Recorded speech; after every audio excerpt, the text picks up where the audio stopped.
अस्सलाम वालेकुम dear viewers. आज हम जिस टॉपिक को स्टार्ट करने के लिए जा रहे हैं वो अलजेब्रा एंड ट्रिग्नोमेट्री में हमारे पास चैप्टर नंबर 1 है, नंबर सिस्टम्स। नंबर सिस्टम्स में सबसे पहले हम देखेंगे कि जो हमारे पास जितने भी टाइप के टोटल नंबर मौजूद हैं उनके सेट्स को कैसे डिनोट करते हैं, उनको कैसे राइट करते हैं। सबसे पहले हमारे पास जो सेट है वो है कैपिटल एन, जिसको हम कहते हैं सेट ऑफ नेचुरल नंबर्स। और इसको जो डिनोट करते हैं हम 1 2 3 4 एंड अप टू सॉन, इस टाइप के नंबर से इसको डिनोट करते हैं। यानी कि हम ये कह सकते हैं the numbers which we use for counting are known as set of natural numbers. तो ये कैपिटल एन से डिनोट किया जाता है उनको, और 1 2 3 4 एंड अप टू सॉन ये हमारे पास उसकी रिप्रेजेंटेशन है सेट फॉर्म। नेक्स्ट हमारे पास है set of whole numbers. Set of whole numbers में हम सेट ऑफ होल नंबर्स को कैपिटल डब्ल्यू से रिप्रेजेंट करते हैं। ये हमेशा याद रखिएगा कि सेट्स के जितने भी नेम्स होते हैं उनको हमेशा कैपिटल लेटर से डिनोट करते हैं। और अगर सेट के अंदर मेंबर्स आ जाते हैं, सेट का जो नेम होगा वो कैपिटल होगा, और सेट के अंदर अगर कोई एलिमेंट आ जाते हैं जैसे कि यहाँ पर 1 2 3 लिखा हुआ है, तो इसके अंदर अगर कभी भी इंग्लिश अल्फाबेट्स आएंगे तो वो स्मॉल लिखे जाएंगे। तो सेट ऑफ फोर नंबर्स को जो डिनोट करते हैं वो हम डब्ल्यू से डिनोट करते हैं। और ये सेट ऑफ नेचुरल नंबर वाला ही सेट होता है, लेकिन इसके अंदर जीरो साथ में एक्स्ट्रा आ जाता है। जीरो अगर सेट ऑफ नेचुरल नंबर में आप ऐड कर दें तो हमारे पास जो चीज़ आएगी वो क्या आएगी, होल नंबर्स। नेक्स्ट भी है set of integers. Set of all integers को कैपिटल जी से डिनोट करते हैं। और इसके अंदर ना सिर्फ होल नंबर्स वही वाले सारे के सारे इंक्लूडेड हैं, बल्कि इसके अंदर वो सारे नंबर नेगेटिव फॉर्म में भी मौजूद है। जैसे कि आप लोगों को नजर आ रहा है 0 1 2 मतलब कुछ ये सारे नंबर्स भी मौजूद हैं, लेकिन साथ में प्लस माइनस लिखने का मतलब ये है कि हमारे पास जहाँ पर पॉजिटिव नंबर्स मौजूद हैं वहीं पर नेगेटिव नंबर्स भी मौजूद हैं जी। तो इसके बाद हमारे पास सेट्स की बड़ी ही इम्पोर्टेंट टाइप है, क्यू से डिनोट करते हैं रैशनल नंबर्स को। तो सेट ऑफ रैशनल नंबर्स ऐसे नंबर्स होते हैं जिनको पी ओवर क्यू के फॉर्म में डिनोट किया जा सके, पी ओवर क्यू की फॉर्म में। And P Q belongs to Z. P Q belongs to Z का मतलब यहाँ पर ये है कि हमारे पास जो नंबर्स होंगे पी ओवर क्यू की फॉर्म में, ये दोनों नंबर्स जो हैं वो इंटीजर्स होने चाहिए। यानी कि ये वाले जो इंटीजर हैं 0 प्लस माइनस 1 प्लस माइनस 2, इन्हीं में से कोई नंबर होगा। कोई ऐसा नंबर नहीं होना चाहिए जैसे कि 3 स्क्वायर रूट है, 4 स्क्वायर रूट है। तो इंटीजर होने चाहिए, न्यूमरेटर और डिनोमिनेटर में दोनों में इंटीजर होने चाहिए।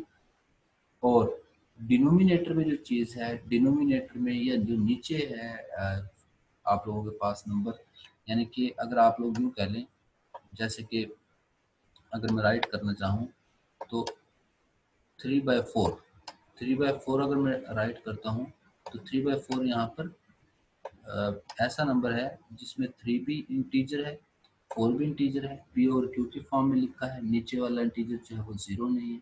तो इस वजह से इसको रैशनल नंबर कहा जाएगा। ओके जी। Next we have irrational numbers. और इसके अंदर रैशनल नंबर्स भी ये याद रखिएगा आप लोग, किसी भी नंबर को जो इंटीजर्स हैं वो सारे के सारे रैशनल होते हैं। अगर 3 है, 3 इंटीजर है देखने में तो, लेकिन आपको पता है कि हर इंटीजर के नीचे आप लोग 1 लिख सकते हैं। तो 3/1 हमारे पास क्या आ जाएगा, ये भी रैशनल ही है। जीरो इवन के जीरो के बारे में आप लोगों को बता दूं कि जीरो भी हमारे पास रैशनल है। उसकी रीज़न ये है कि जीरो को 0/1 की फॉर्म में लिखा जा सकता है, क्योंकि जो आपके पास डिनोमिनेटर में चीज़ आ रही है, जो नीचे फ्रैक्शन में चीज़ मौजूद है, ये जीरो नहीं होनी चाहिए, ऊपर मेंबर जीरो हो सकता है। तो इस वजह से 0/1 जो है हमारे पास रैशनल नंबर। ओके जी। नेक्स्ट भी है क्यू प्राइम। क्यू प्राइम हमारे पास जो है ये इर्रेशनल नंबर्स हैं। इर्रेशनल नंबर्स में कौन से नंबर्स आ जाते हैं, तो सिर्फ ये याद रखिए कि जो ये इस कैटेगरी को, रैशनल की कैटेगरी को फुलफिल नहीं करते, the numbers which are not rational. Rational में वो सारे नंबर्स आ जाएंगे जो पी ओवर क्यू की फॉर्म में लिख लें और पी ओवर क्यू जी से बिलोंग कर रहा हो, तो वो रैशनल है। तो जो रैशनल नहीं है वो तमाम के तमाम इरेशनल कैटेगरी के अंदर आ जाते हैं।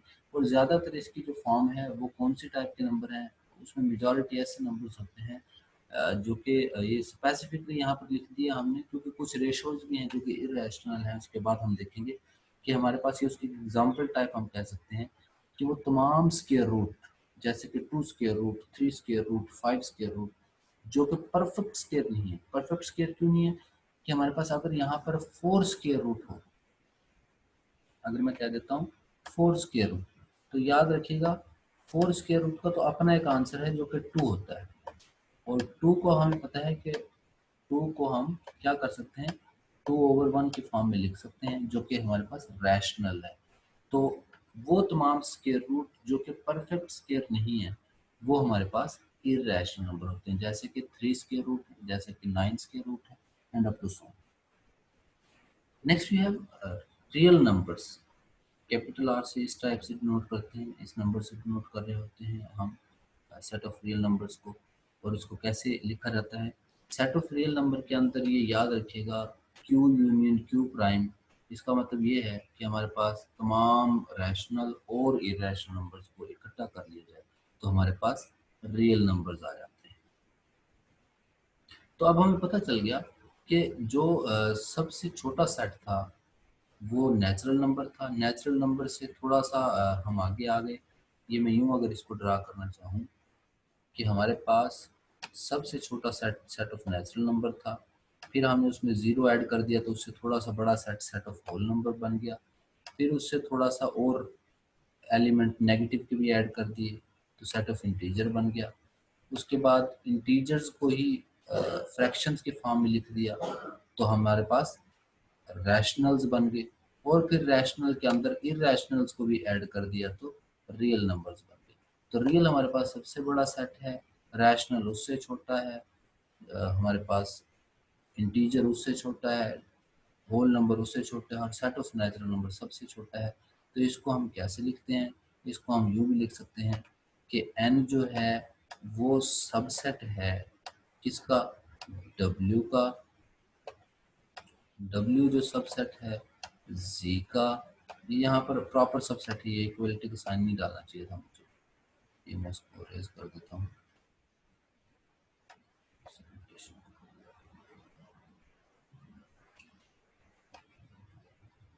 n is subset of w, w is subset of z, z is subset of q, और q जो है वो सबसेट ऑफ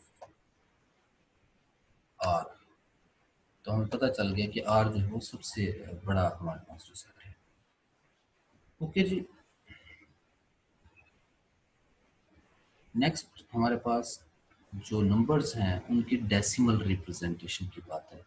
डेसिमल रिप्रेजेंटेशन के अंदर क्या चीज़ें आ जाती हैं? डेसिमल रिप्रेजेंटेशन के अंदर जब भी हम नंबर्स को पॉइंट्स की फॉर्म में या डेसिमल्स की फॉर्म में रिप्रेजेंट करते हैं, decimal which has only, okay, decimals की फॉर्म में रिप्रेजेंट करते हैं, जैसे कि जब हम डिवाइड कर रहे होते हैं 2/3 जब करते हैं तो 2/3 का जो आंसर आता है हमारे पास, जब भी हम 2/3 को सॉल्व करते हैं तो हमारे पास लेट्स सपोज इसका आंसर आता है 0.666 and up to so on, जो भी वैल्यूज आती हैं इसकी, ये 0.66 से एक दूसरे को रिपीट करते हैं। तो इसके अंदर ना हमारे पास बहुत सारे टाइप्स होती हैं जब भी हम पॉइंट्स की फॉर्म में आंसर्स फाइंड आउट करते हैं। वो कौन सी फॉर्म्स होती हैं, उन फॉर्म्स को हमने अभी डिस्कस करना है। सबसे पहली जो फॉर्म है that is terminating decimals. Terminating decimals क्या है? A decimal which has only a finite number of decimal places is called terminating decimal. Finite number of decimal places का मतलब ये होता है कि हम क्या कहेंगे कि जब भी हमने डिवाइड किया किसी ऐसे नंबर को, लेट्स सपोज हम बात कर रहे होते हैं 4/5, तो इसका जो हमें आंसर मिलेगा वो हमें आंसर मिलेगा 0.8। तो ये चेक करें, पॉइंट्स के बाद एक खास टाइम के बाद जाके ये सिलसिला जो है वो रुक गया है, ब्रेक कर गया है। तो इस टाइप के जो डेसिमल को हम क्या नाम देंगे? Terminating decimals. यहाँ पर कुछ एग्जांपल्स कोट की गई है, कैसे? 202.04 के 2 डिजिट के बाद जाके क्या है, डेसिमल ब्रेक कर गया है। 0.00415 आफ्टर 5 डेसिमल प्लेसेस सिलसिला जो है वो रुक गया है। तो इसको हम कहते हैं, या 1000 है जो सिंपल नंबर भी हैं वो भी टर्मिनेटिंग डेसिमल ही हैं, क्योंकि इसके अंदर भी तो पॉइंट के बाद जो डिजिट्स हैं वो फिक्स हैं हमारे पास, यहाँ पे कोई डिजिट नहीं। तो ये हमारे पास क्या है, टर्मिनेटिंग डेसिमल्स है। तो अब हम इसको कैटेगराइज करेंगे। हमारा पर्पज ये है कि रैशनल और इरेशनल नंबर्स को आइडेंटिफाई करना। ये यहाँ पर है कि हमारे पास रैशनल और इरेशनल ढूंढना। तो पहले हम सारी टाइप को डिस्कस करेंगे और आखिर में एक कंक्लूजन निकालेंगे कि कौन सी ऐसी टाइप है जो रैशनल है और कौन सी ऐसी टाइप है जो इरेशनल। तो सबसे पहले जो बात हो रही है टर्मिनेटिंग की, तो याद रखिएगा टर्मिनेटिंग डेसिमल्स जितने भी हैं उन सबको फ्रैक्शन की फॉर्म में लिखा जा सकता है, जैसे मैंने ये एग्जांपल दी। तो टर्मिनेटिंग डेसिमल्स जितने भी होते हैं, टर्मिनेटिंग डेसिमल सारे के सारे रैशनल। ओके,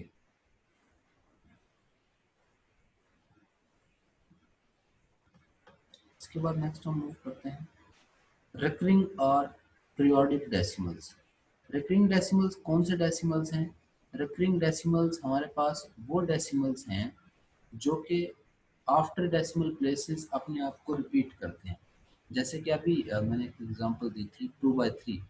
2/3 के बाद हमारे पास 0.666 और ना रुकने वाला सिलसिला होगा। यहाँ पर भी उसके एग्जांपल्स दी गई हैं। कैसे? A decimal in which one or more digits repeat indefinitely is called a recurring or periodic decimal. For example, 1.3333 and up to so on. तो ये हमारे पास जो फॉर्म है इसमें 3 जो अपने आप को बहुत ज़्यादा रिपीट कर रहा है, इसके ऊपर बार हम प्लेस कर देते हैं, तो इसको हम क्या कहेंगे? This is recurring decimal. 0.818181, तो इसमें ये दो डिजिट 81 जो हैं ये दोनों अपने आप को रिपीट कर रहे हैं। इस वजह से 81 के ऊपर बार का मतलब ये होगा कि 8 और 1 अपने आप को बार बार रिपीट कर रहे हैं, तो इसको हम कहते हैं कि they are recurring decimal. Since every recurring decimal can be converted into a common fraction, therefore it's a rational number. तभी मैंने जैसे आप लोगों को बताया कि 2/3 वो भी recurring decimal दे रहा है, तो ये फ्रैक्शंस की फॉर्म में ये भी कन्वर्ट हो जाते हैं। तो हमें पता चल गया कि जो टर्मिनेटिंग डेसिमल हैं वो भी रैशनल हैं और जो रिकरिंग डेसिमल्स हैं वो भी हमारे पास रैशनल हैं। Non terminating non recurring decimal, सिर्फ ये सिंपल एक कैटेगरी है जो नॉन टर्मिनेटिंग है। हमारे पास कैटेगरी उसके अंदर ये आप लोगों को नजर आ जाएगी कि अगर 0.1111 आफ्टर 3 डेसिमल प्लेसेस सिलसिला रुक गया, ये हमारे पास नॉन टर्मिनेटिंग जरूर है लेकिन ये रेकरिंग डेसिमल है कि ये बार बार अपने आप को रिपीट कर रहे हैं। तो सिर्फ एक कैटेगरी जो कि नॉन टर्मिनेटिंग है और नॉन रिकरिंग है, जो ना तो डेसिमल प्लेसेस के बाद स्टॉप करे, नॉन रिकरिंग, और नॉन टर्मिनेटिंग, और उसके बाद ना ही अपने आप को रिपीट करे, नॉन रिकरिंग। तो जो ना ही रुके ना ही रिपीट करे तो वो नॉन टर्मिनेटिंग नॉन रिकरिंग इस टाइप के जो भी डेसिमल्स होंगे वो हमेशा इरेशनल्स होते हैं। उसकी एग्जांपल्स क्या है? उसके एग्जांपल में हमारे पास सबसे पहले ये यहाँ पे बहुत सारे एग्जांपल्स हैं, इनमें से अब हम कैटेगराइज कर लेंगे। 0.25 ये देखिए terminating decimal, after 2 decimal places क्या हो गया है, सिलसिला स्टॉप हो गया है, तो इसको हम रैशनल नंबर्स कहेंगे। 0.3333 and up to so on, ये रिकरिंग डेसिमल है, ये बार बार अपने आप को रिपीट कर रहा है, तो रिकरिंग डेसिमल्स भी रैशनल होते हैं। 2.3333 यहाँ पर भी डेसिमल अपने आप को रिपीट कर रहा है, तो ये भी रिकरिंग डेसिमल है और रैशनल होगा। सिमिलरली हमारे पास 0.412857, ये आप लोग चेक करें कि 412857, तो इसके अंदर भी हमारे पास देखने में लग रहा है कि ये रिपीट नहीं कर रहा, लेकिन यहाँ पर 41857 और नेक्स्ट दोबारा देखें 41857, तो ये 6 एलिमेंट्स का जो ब्लॉक है ये अपने आप को रिपीट कर रहा है, तो ये भी रैशनल नंबर है। लेकिन नेक्स्ट चेक कीजिएगा 01001, नेक्स्ट टाइम जीरोस बढ़ रहे हैं, इसका मतलब नंबर्स अपने आप को रिपीट नहीं कर रहे हैं, तो ये ना ही टर्मिनेट कर रहा है ना ही रेकर कर रहा है और रियकर कर रहा है, तो हम इसको non terminating non recurring decimal कहेंगे और ये हमारे पास इर्रेशनल नंबर होगा। ये हमारे पास इर्रेशनल नंबर होगा। तो ये कैटेगरी फर्स्ट हमारे पास आ गई है जो कि इर्रेशनल है। नेक्स्ट हमारे पास 2.1412 1122 111 and up to so on. तो ये हमारे पास जो नंबर्स हैं दे आर इरेशनल, क्योंकि ये भी टर्मिनेट भी नहीं कर रहा और रिअकर भी नहीं कर रहा, तो ये हमारे पास इरेशनल नंबर की फॉर्म है।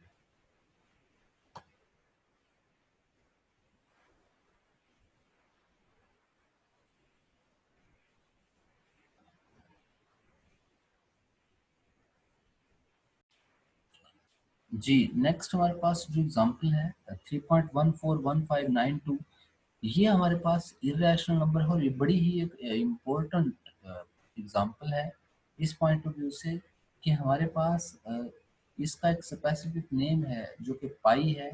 और पाई कहाँ से आता है? ये वैल्यू है बेसिकली पाई की, लेकिन पाई इटसेल्फ यूँ नहीं कह सकते कि कोई नंबर है, बल्कि पाई हमारे पास एक रेशो है circumference of a circle to the length of its diameter। ये यूँ कह सकते हैं circumference of a circle over diameter of the circle। इन दोनों की आपस की जो लेंथ का जो रेशो है उसका नाम है पाई, क्योंकि सर्कमफ्रेंस को आप लोग अगर फार्मूला से देखें तो 2 पाई r होता है और लेंथ ऑफ डायमीटर जो है वो हमारे पास 2r होती है। तो जब उनकी कैंसिलेशन होगी तो हमारे पास पाई आ जाती है। तो वो जो रेशियो है उसकी ये वैल्यू आती है जो कि ना तो अपने आप को रिपीट करती है ना ही अपने आप को ये टर्मिनेट करती है कहीं पे। लेकिन हम आम रूटीन में ये देखते हैं, बहुत सारे स्टूडेंट्स ये क्वेश्चन करते हैं कि पाई को हम 22/7 लिखते हैं, तो ये 22/7 को अगर हम इन ट्रू सेंस चेक करें तो 22/7 जो है वो ये कैटेगरी जो हमारे पास थी कि हम कहें कि P/Q की फॉर्म में लिखा जाए, तो 22 भी जी से बिलोंग कर रहा है, 7 भी जी से बिलोंग कर रहा है, तो दोनों इंटीजर भी हैं और नीचे वाला इंटीजर जीरो भी नहीं है, तो ये हमारे पास पाई की वैल्यू है, तो ये रैशनल होना चाहिए।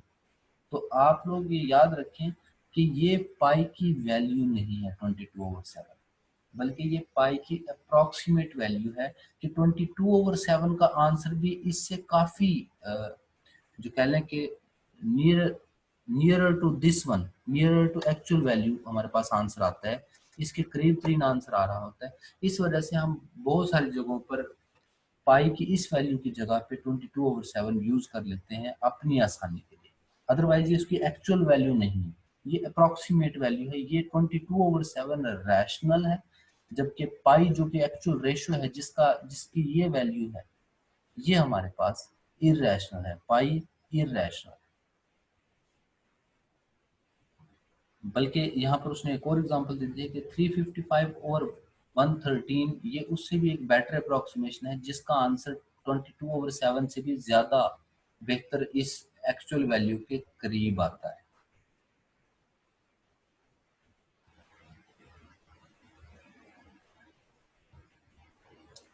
Next we have all all of these are rational numbers. These approximations make the calculation okay. Yeah, these are approximated values. Next we have an example.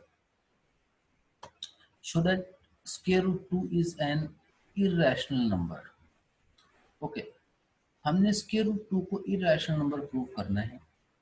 तो रैशनल नंबर्स की डेफिनेशन को थोड़ा सा हम दोबारा रिकॉल कर लेते हैं कि रैशनल नंबर की जो डेफिनेशन थी वो अगेन थोड़ा सा हम उसको देखते हैं कि रैशनल नंबर्स वो नंबर्स हैं that may be written in the form of P/Q and P/Q both are members of, both belongs to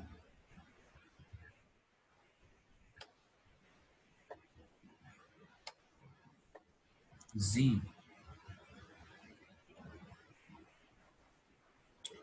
and ये आप लोगों को शायद नजर ना आ रहा होगा, P और Q के फॉर्म में लिखा जा सके PQ बिलोंग टू Z और Q जीरो नहीं है।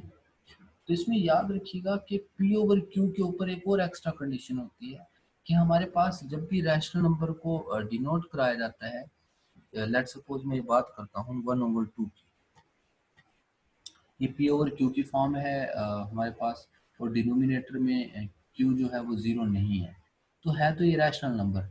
लेकिन इसकी एक और इक्विवेलेंट फॉर्म भी है कि इसको अगर मैं 2/4 लिखूं तो 2/4 भी वही चीज़ है जो कि 1/2 है, क्योंकि इसको आप अगर आप लोग सिंप्लीफाई करें तो after cancellation we have 1/2।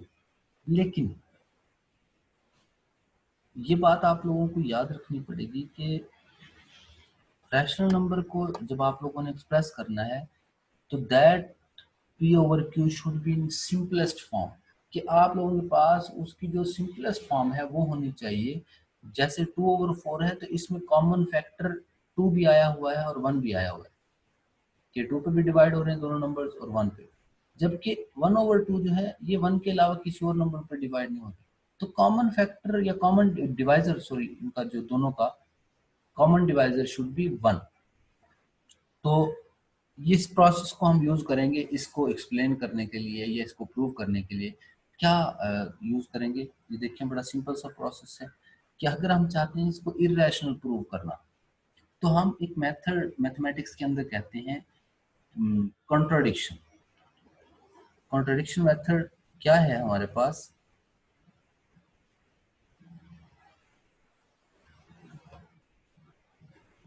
Contradiction method ये कहता है कि अगर आप लोगों ने रैशनल प्रूव करना है तो हम ऑन कॉन्ट्रेरी सपोज कर लेते हैं कि ये हमारे पास इरेशनल है। इरेशनल हमें प्रूव करना है तो हम ऑन कॉन्ट्रेरी सपोज कर लेंगे कि ये हमारे पास रैशनल है।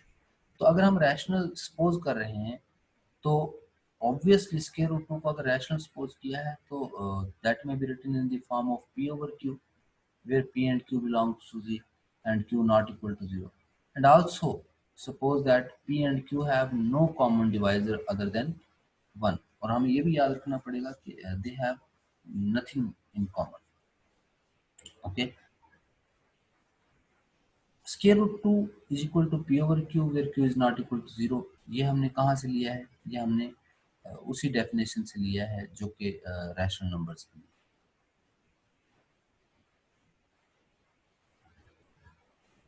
Okay, squaring both sides we have square root 2 को जब आप लोग स्क्वायर ले लेंगे तो 2 आ जाएगा आप लोगों के पास। p ओवर q के स्क्वायर लेने के बाद p square over q square, यहाँ से p स्क्वायर की वैल्यू फाइंड आउट कर लें, p स्क्वायर की जो वैल्यू आएगी q स्क्वायर दूसरी साइड पे जब मल्टीप्लाई होगा तो p square is equal to 2q square. अभी याद रखें कि जो इसकी राइट हैंड साइड है ये जो 2q स्क्वायर है ये मल्टीपल ऑफ 2 है, और मल्टीपल ऑफ 2 जो भी नंबर होता है ये इवन नंबर होता है या डिविजिबल बाय 2 होता है। तो हम क्या कहेंगे, P square is equal to 2q square, this is divisible by 2, क्योंकि इसकी जो दूसरी साइड है वो 2 पे डिवाइड हो रही है। तो अगर ये 2 पे डिवाइड हो रहा है तो ऑब्वियसली पी स्क्र भी 2 पे डिवाइड हो रहा होगा। Okay, p is also divisible by 2। Genuinely जब आप लोगों के पास किसी नंबर का स्क्वायर 2 पे डिवाइड हो रहा है तो वो नंबर खुद भी 2 पे डिवाइड होगा। आप जो मर्जी नंबर चूज करके देख लें, अगर उसका स्क्वायर डिविजिबल बाय 2 है, अगर उसका स्क्वायर इवन है तो वो नंबर खुद भी इवन होगा। और अगर कोई नंबर इवन है तो उसका जो स्क्वायर है वो 4 पे भी डिवाइड हो रहा होगा। ये भी प्रॉपर्टी है आप लोगों के पास। वैसे भी याद रखिएगा जब एक नंबर डिविजिबल बाय 2 है तो जब उसका स्क्वायर लेंगे तो डिविजिबल बाय 4 हो जाएगा। तो ये नंबर डिविजिबल बाय 4 है तो 2q स्क्वायर भी डिविजिबल बाय 4 होगा, क्योंकि अगर इसकी एक साइड किसी नंबर पे डिवाइड हो रही है तो दोनों चूंकि सेम है तो दूसरी साइड भी उसी नंबर पे डिवाइड हो रही है। तो p स्क्वायर अगर डिविजिबल बाय 4 है तो 2q स्क्वायर भी डिविजिबल बाय 4 होगा, और 2q स्क्वायर अगर डिविजिबल बाय 4 है तो q स्क्वायर जो अकेला है वो 2 पे डिवाइड होगा। तो q स्क्वायर अगर 2 पे डिवाइड हो रहा है तो q भी डिविजिबल बाय 2 है। ओके,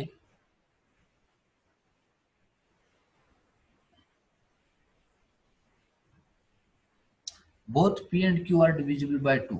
अब हमने जो p और q लिए हुए थे अब दोनों ही 2 पे डिवाइड हो रहे हैं।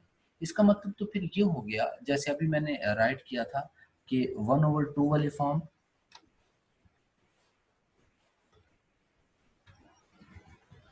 और दूसरी हमने जो ली थी 2/4 वाली फॉर्म के, ये केस आ गया हमारे पास कि हमारे पास जो P over Q थे उनमें 2 कॉमन फैक्टर आ गए।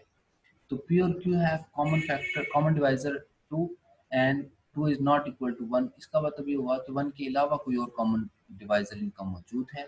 तो अगर हमारे पास किसी भी नंबर में अदर देन 1 कॉमन डिवाइजर आ रहा हो, तो फिर हम ये नहीं कह सकते कि वो रैशनल सिंप्लीफाइड फॉर्म में वो रैशनल नंबर है। तो ये हमारी कॉन्ट्राडिक्शन आ गई। तो जो बात हमने सपोज की थी, हमने जो क्वेश्चन स्टार्ट किया था तो हमने सपोज ही किया था कि suppose square root 2 is a rational number. तो हमारे पास जो ये सपोजिशन थी, इससे रॉन्ग रिजल्ट आ रहा है, ऐसी चीज आ रही है जो कि ट्रू नहीं है। तो इसका मतलब जो चीज हमने सपोज की थी दैट इज नॉट ट्रू, यानी कि जो हमने सपोज किया था कि ये रैशनल है, ये ठीक नहीं है बात। तो अगर ये बात ट्रू नहीं है तो इसका मतलब फिर क्या ट्रू होगा कि स्क्वायर रूट 2 इज इररेशनल। ये हमारे पास इसका प्रूफ है। नेक्स्ट, जब स्क्वायर रूट 3 के लिए चेक करना है तो स्क्वायर रूट 3 के लिए भी बिल्कुल वही प्रोसीजर होगा कि कॉन्ट्रेरियली आप लोग सपोज करेंगे कि स्क्वायर रूट 3 रैशनल नंबर है, और रैशनल नंबर है तो रैशनल नंबर की डेफिनेशन अप्लाई करवाएंगे। Square root 3 P over Q लेंगे, दोनों साइडों पे स्क्वायर लेने के बाद वही प्रोसेस कि हमारे पास P square is equal to 3Q²। फिर हम कहेंगे कि पी स्क्वायर 3 पे डिविजिबल है तो P जो है वो भी 3 पे डिविजिबल है। तो अगर कोई नंबर 3 पे डिविजिबल है तो उसका स्क्वायर 9 पे डिविजिबल है। बिल्कुल वैसे जैसे 2 और 4 का कॉम्बिनेशन चल रहा था, यहाँ पर 3 और 9 का कॉम्बिनेशन चलेगा। और सेम लाइंस पे चलते हुए इस सेकंड को आप लोग प्रूव करेंगे। Next we have properties of real numbers. Properties of real numbers के अंदर हमें सबसे पहले ये चेक करना पड़ेगा कि रियल नंबर्स का आपस में जो भी इंटरेक्शन है वो सेट्स के साथ, सेट्स के कुछ नंबर आपस में एक दूसरे के साथ इंटरेक्ट करते हैं। तो कैसे करते हैं? A binary operation in a set S is a rule denoted by steric.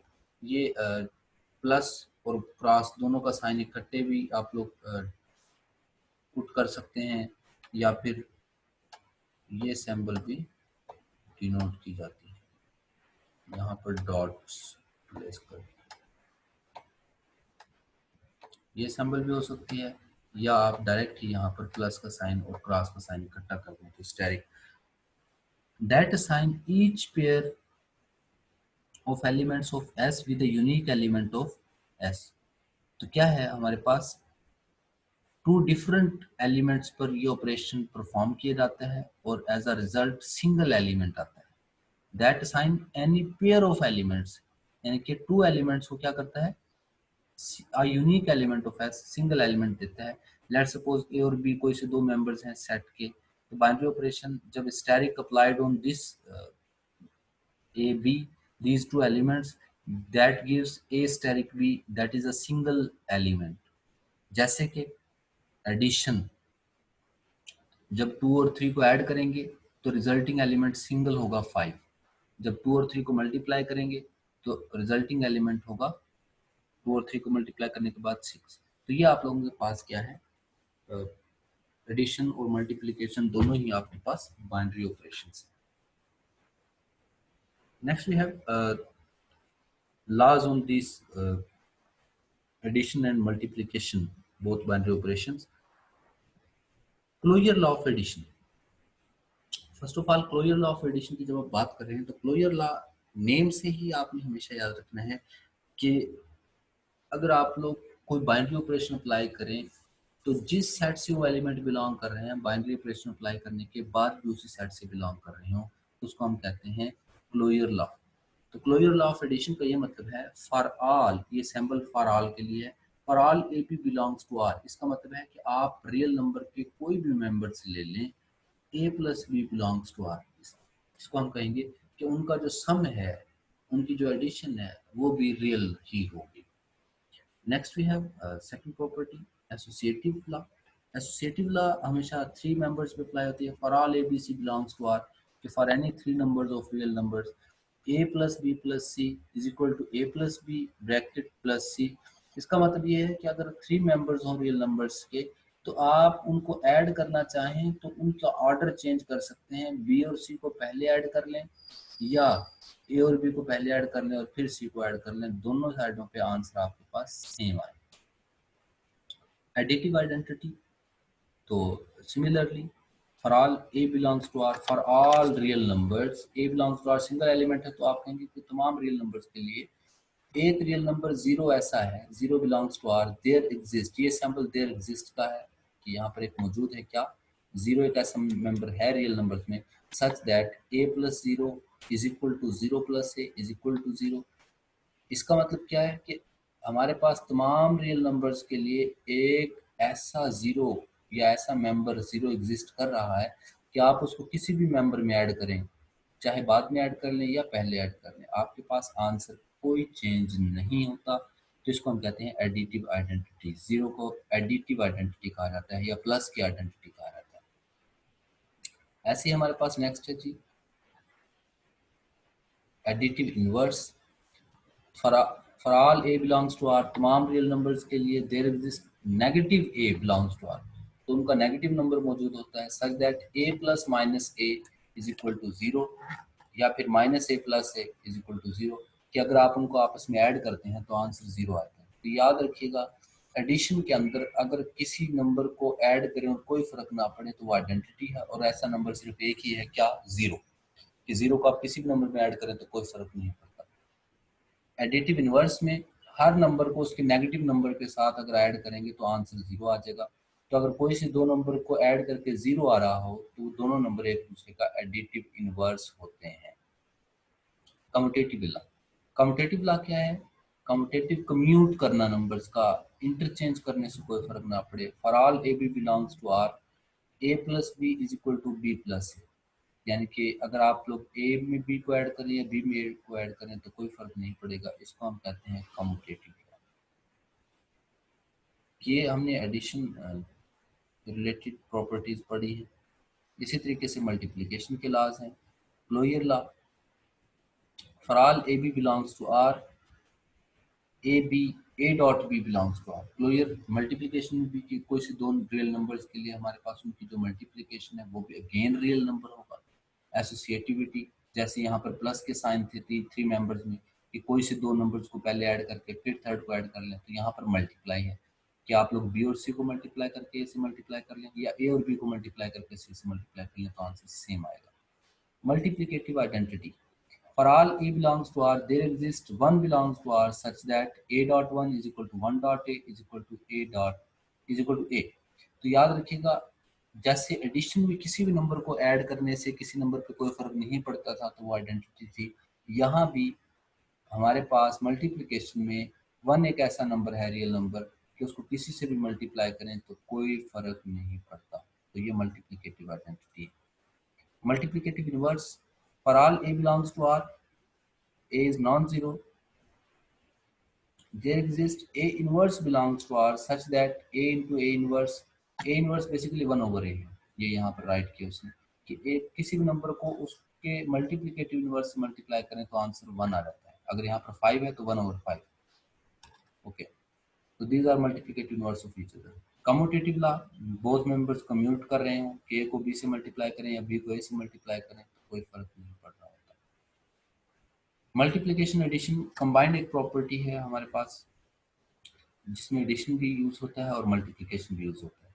तो ये इस प्रॉपर्टी का एक नाम है जिसको हम कहते हैं डिस्ट्रीब्यूटिव प्रॉपर्टी। तो ये हमारे पास डिस्ट्रीब्यूटिव प्रॉपर्टी के अंदर अगर आप लोग देखें तो एक डिस्ट्रीब्यूटिव प्रॉपर्टी में आपके पास नंबर जो मल्टीप्लाई हो रहा है एडिशन के साथ वो लेफ्ट साइड पे है, और नीचे जो प्रॉपर्टी है उसमें राइट साइड पे मल्टीप्लाई हो रहा है। तो इस प्रॉपर्टी को डिस्ट्रीब्यूटिव प्रॉपर्टी को लेफ्ट डिस्ट्रीब्यूटिव प्रॉपर्टी कहते हैं, जिसमें ए जो है वो लेफ्ट साइड पे मल्टीप्लाई हो रहा है। और प्रॉपर्टी क्या कहते हैं कि ए अगर अंदर कोई से दो नंबर ऐड हो रहे हैं और बाहर कोई नंबर मल्टीप्लाई हो तो वो नंबर ए जो है वो बी के साथ भी मल्टीप्लाई होगा और ए जो है वो सी के साथ भी मल्टीप्लाई होगा। तो ये लेफ्ट डिस्ट्रीब्यूटिव प्रॉपर्टी है, और अगर राइट साइड पे सी मल्टीप्लाई हो रहा हो तो उसे हम राइट डिस्ट्रीब्यूटिव प्रॉपर्टी कहते हैं। तो यहाँ तक ये प्रॉपर्टीज होगी हैं एडिशन और मल्टीप्लिकेशन की।